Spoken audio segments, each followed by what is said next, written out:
After the tragic Germanwings incident, the focus for airlines now shifts to preventing situations in which a similar event can occur. The downing of the flight seems to have been enabled by measures taken after 9/11 to fortify cockpit doors.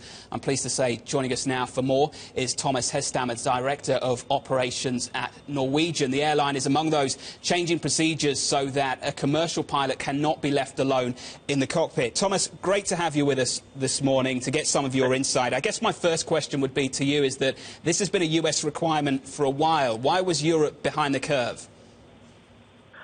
Yeah, I think you have to actually direct that question to the EASA, to the European rule makers, because it is not a law and a requirement from those people.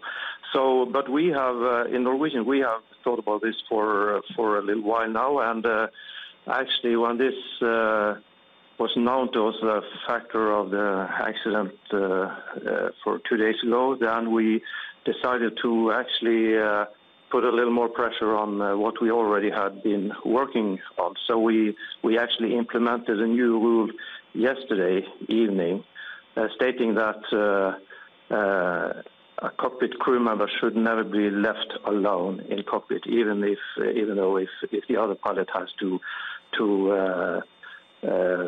leave for physical needs or any safety reason.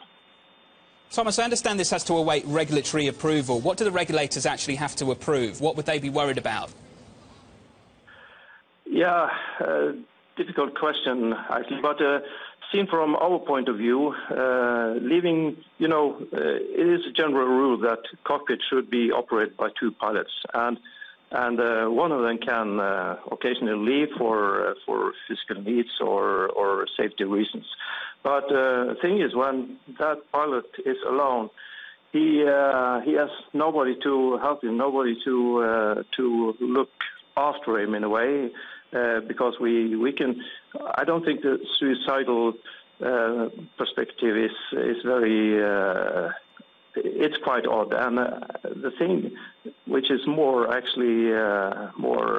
concerned is fatigue, or if the pilot gets incapacitated for some reason, and then I think it's vital that this pilot has somebody to help him to get help into cockpit, get the other pilot into cockpit. That's the whole idea. Tomas, as we go forward, clearly pilotless planes is something for decades and decades ahead. But as the way you look at things, can we really avoid any situation where actually we've just got to put our trust in the guys flying the plane? You can't have an override system from outside the plane, from, say, off land, because even that could be hacked into. Would you say that actually we're just at a point where you just need to trust the guys flying the plane? There's no other option?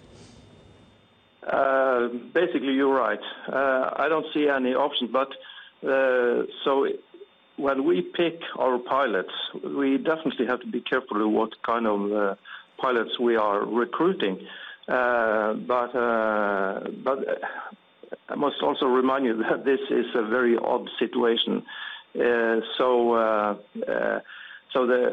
the probability for something happen is extremely low. But at the same time, we as a company has to do every means to make sure that we have the right guys on board